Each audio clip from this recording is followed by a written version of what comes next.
Alright guys, welcome back to my channel. For the new subscribers, thank you for subscribing. For the viewers, thank you for clicking this video. So guys, in today's video I am going to be breaking down the strategy that I use to get funded in 1 week. Right, so without further ado, let's jump straight into the charts.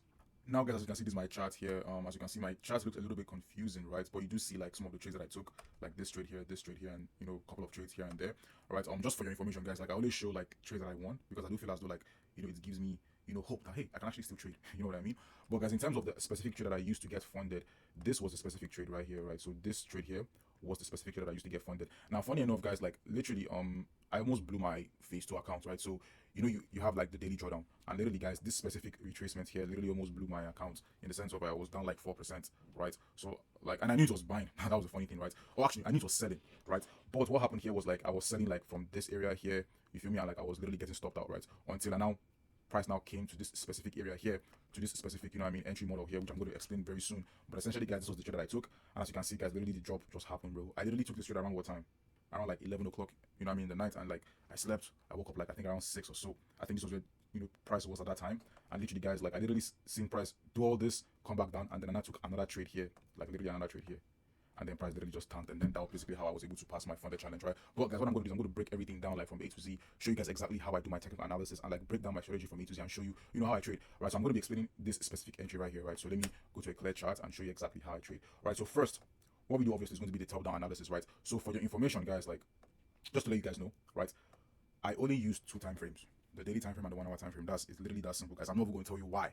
I just use only 2 time frames to keep it as simple as possible, right? Now the daily time frame is literally just to see the macro point of view, to look at like where price is, you know what I mean, like just to predict what's happening. Because if you notice here, like whenever if you peep this, you would have noticed that, okay, price actually wants to buy up, right? But that's the whole thing, that's just besides the point. But basically, guys, the first thing I do was to mark my area of interest in daily time frame, right? So in this case here, guys, area of interest just basically means where price has shown a clear demarcation between buyers and sellers, right? Like where price is going to make the decision to either buy or sell in that specific area. That's basically what an area of interest is. So essentially, this was what I seen as my area of interest right here. Literally, boom.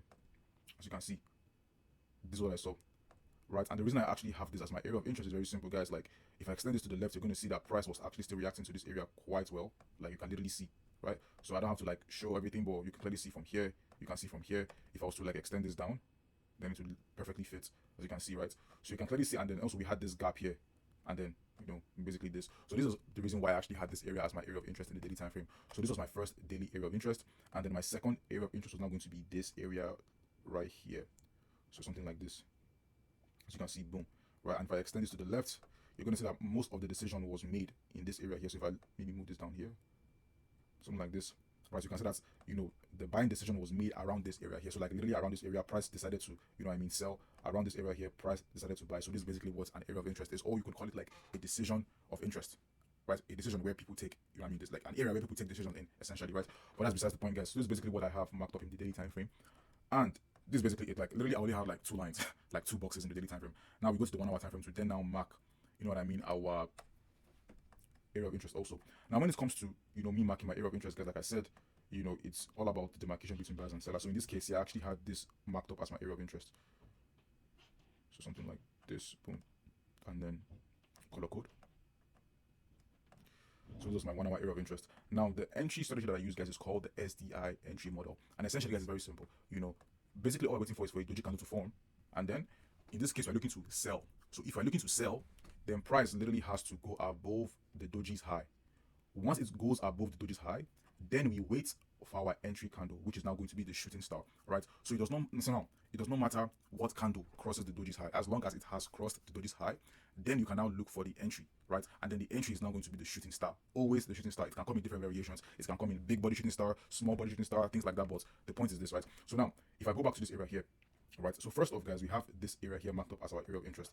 Now the second thing is now going to be, where do you actually mark the SDI entry? So in this case here, guys, you're going to notice that we actually have this doji candle here, like these 2 doji candles here, right? So if I zoom into these 2 doji candles here, you're going to see that these 2 doji candles here, right, boom, price came, like it came, took out the low of this doji candle, right? When it took out the low, it now gave a shooting star, right?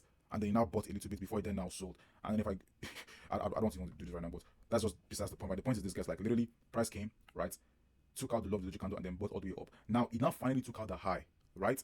But it never really gave like an entry, like a shooting star entry, in the sense of, like I told you guys, price takes out the high and then once it takes out the high, right, it will now give you like a specific shooting star inside the doji candle. Although it gave this shooting star here, it never really gave you like a shooting star inside this doji candle here, as you can see, right? So now basically what I was waiting for was now a break and retest, right, of that doji candle. So in this case, this was what I was waiting for right here. Boom. So if I go to do this like this, boom, right?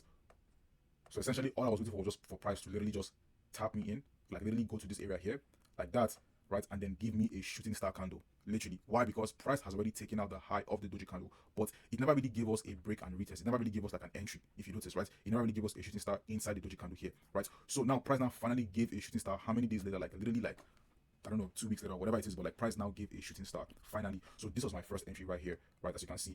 But then as you can see, boom, price now did all this, blah blah blah. So like I said, guys, this was my first entry, right? And then as price was now progressing, price now created another doji candle right here, right? It then now took the high of that doji candle. So this was basically how I actually found my second entry, somewhere around here, very close, right? So as you can see, price now took out the high of the doji candle. So if I was to zoom in, you're going to see like that, boom. Literally, if I was to zoom in, you can clearly see that the candle here is taller than this candle here. So clearly, the high was taken out. So what do? You now wait for your entry, and your entry is always the shooting star. So in this case, I guess we're going to wait for our entry to happen. So in this case, your price did not really give us an entry here. This was like a shooting star, I guess, but to me, this is like a doji candle in a sense. But again, you still have to wait, right? Wait, boom. And then as you can see around this area here, price actually like this was basically where I almost blew my account, right? Because I was literally taking sales here and like, you know what I mean, like I almost blew my account here. I literally was down like 4% until finally price now bought all the way to this top here. And then if you notice, right, price now came and now gave this shooting star again, boom, and that took my entry, boom. Stop loss was like I think probably like 12 or whatever pips, like 12 pips or whatever, or 21 pips. I really cannot remember, but still, boom. And then I simply just held the trade down, right? So like that, all the way down. And the reason why I do believe that price wanted to go all the way down here is because in the daily time frame, right? How I look at it is like whenever I see a doji candle, I always think liquidity. Whenever I see a doji candle, right? So in this case here, I think there was a doji candle somewhere around, fam, this chart really is not showing me the actual doji candle, you feel me?